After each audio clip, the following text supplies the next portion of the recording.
ಕೋಲಾರ ಜಿಲ್ಲೆಯ ಶ್ರೀನಿವಾಸಪುರ ಪಟ್ಟಣದ ಸರ್ಕಾರಿ ನೌಕರರ ಭವನದಲ್ಲಿ ದಲಿತ ಸಂಘರ್ಷ ಸಮಿತಿ ಶ್ರೀನಿವಾಸಪುರ ತಾಲೂಕು ಶಾಖೆಯ ವತಿಯಿಂದ ಅರ್ಥಪೂರ್ಣ ಕಾರ್ಯಕ್ರಮ ನಡೆಯಿತು.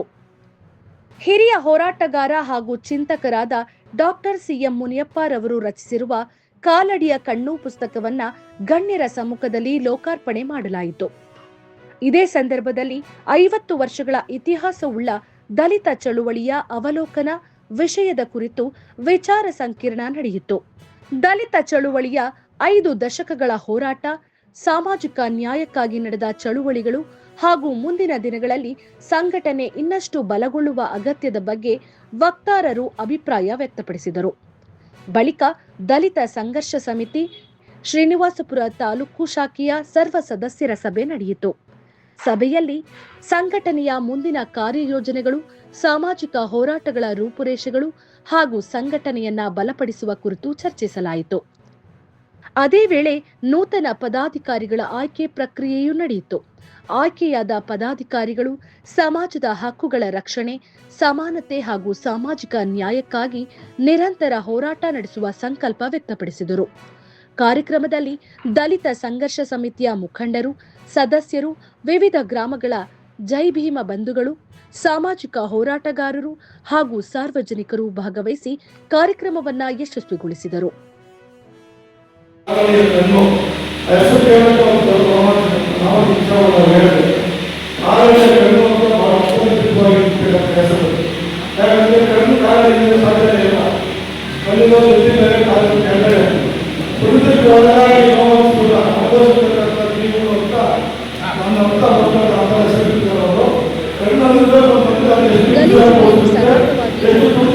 ಶಾಶ್ವತ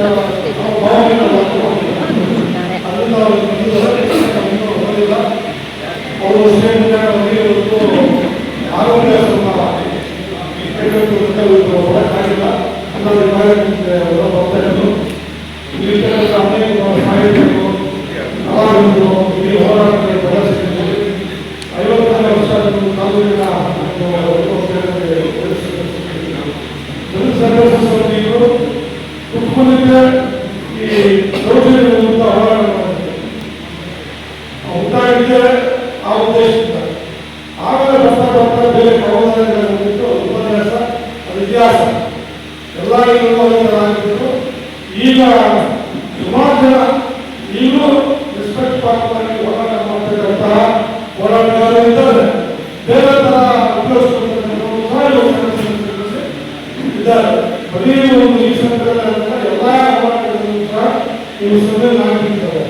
ಇರೋದ್ರಲ್ಲಿ ನೀವು ನೋಡ್ತಕ್ಕಂಥ ಸಂತೋಷ ಆಗ್ತದೆ. ನೀವು ನಿಜವಾಗ್ಲೂ ಒಂದು ಉದ್ದೇಶ ನಿಮ್ಮನ್ನ ಇರ್ತಕ್ಕಂಥವರು ಅನುಸರಿಸಿಕೊಂಡು ಹೋಗ್ಬೇಕು. ಬಹಳ ಸಮಾಜವಾಗಿ ಕರ್ನಾಟಕದಲ್ಲಿ ದಲಿತ ಸಂಘರ್ಷ ಸಮಿತಿ ಅಂತಂದ್ರೆ ಇಡೀ ಸರ್ಕಾರ ಮಾಡಬೇಕಂತಂದ್ರೆ ಯಾವುದೇ ಅಧಿಕಾರಿಯಲ್ಲಿ ಕಮಿಷನರ್ಸ್ ಆಗಲಿ, IAS ಆಗಲಿ, IPS ಆಗಲಿ ಬಹಳ ಗೌರವ ಕೊಟ್ಟು ಭಯ ಪಡ್ತಾ ಇದೆ. ಅಷ್ಟು ಬಲಿಷ್ಠವಾಗಿ ಬೆಳೆದಂತ ಒಂದು ಸಂಘಟನೆ. ಅದನ್ನು ದಯಮಾಡಿ ನಾವು ಬೇರೆ ಏನು ಹೇಳ್ತಾ ಇಲ್ಲ.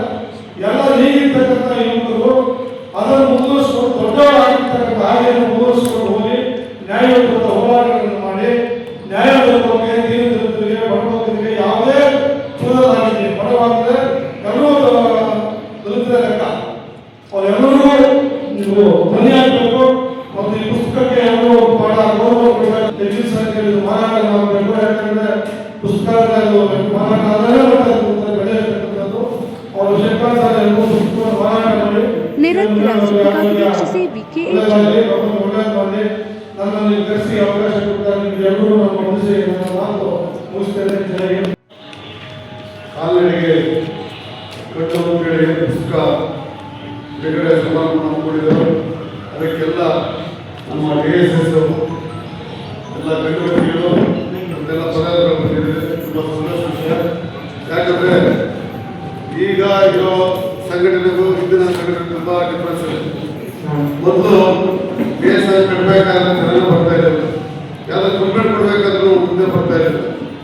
ಯಾರು ಪ್ರತಿಭಟನೆ ಪಡಬೇಕಾದ್ರೂ ಭಯ ಬೀಳ್ತಾ ಇಲ್ಲ. ಅಷ್ಟೊಂದು ಅಳಕಿದ್ದಾಗ ಸಂಘಟನೆ ಕಟ್ಕೊಳ್ಬೋದಂತ ಸೇಫಣ್ಣ ಆಗ್ಬೋದು, ನಮ್ಮ ಭುಜಮ್ಮ ಆಗ್ಬೋದು, ರಣವೆಂಕಯ್ಯಣ್ಣ ಆಗ್ಬೋದು, ಮತ್ತೆ ನಮ್ಮ ಸುಭದ್ರ ಆಗ್ಬೋದು, ಇನ್ನ ಕೆಲವರಿದ್ದಾರೆ.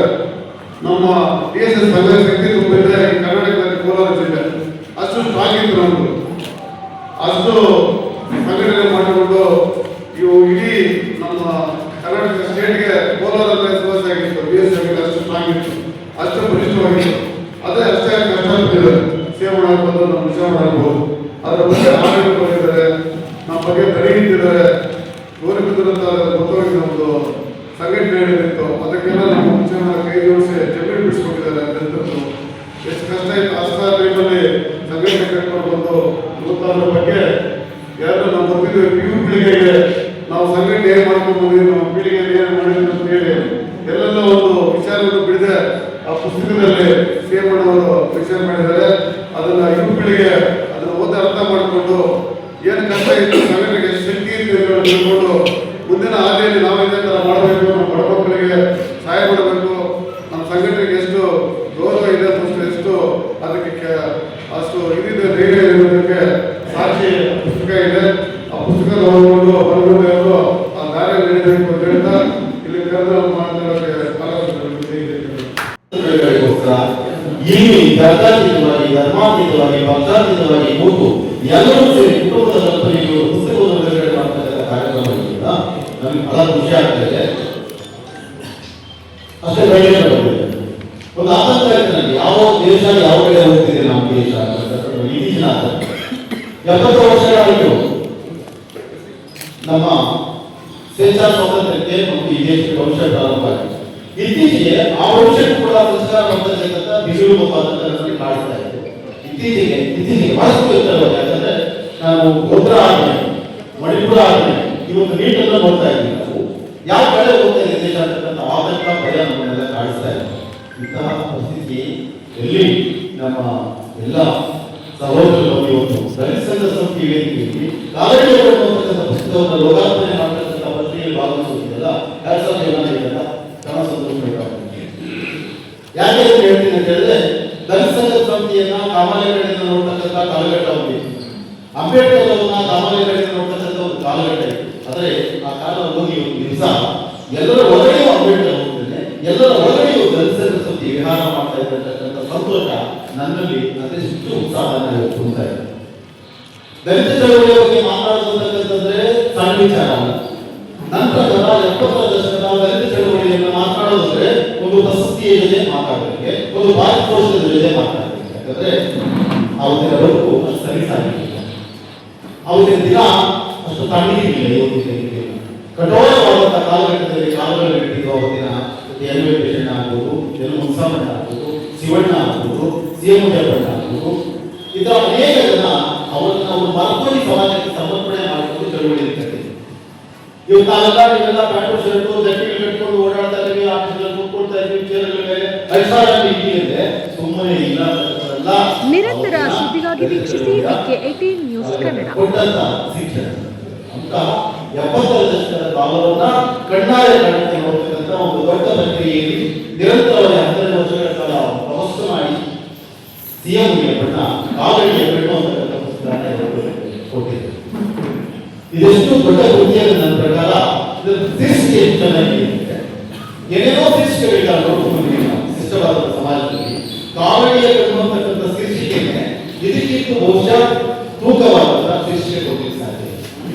ಭೂಮಿ ತೂಕದಷ್ಟು ಶೀರ್ಷಿಕೆಯು ಆಕಾರದಷ್ಟು ಅಗಲ. ನಮ್ಮ ಪ್ರಕೃತಿ ಜನ ಹೆಂಗಿದ್ರು ನಮ್ಮ ಪರಂಪರೆ ಏನಂದ್ರೆ ಭೂಮಿಯನ್ನು ತಾಯಿ ಅನ್ಕೊಂಡು, ಆಕಾಶವನ್ನು ತಂದೆ ಅನ್ಕೊಂಡು ಬದುಕಿದ್ದು ಪ್ರಕೃತಿ. ಬೆಟ್ಟ ಬೆಟ್ಟ ಕಾಡು ಬೆಳೆ ಊರು ಕೇಳಿ ಈ ಪುಸ್ತಕದಲ್ಲಿ ನಂಗೋಳು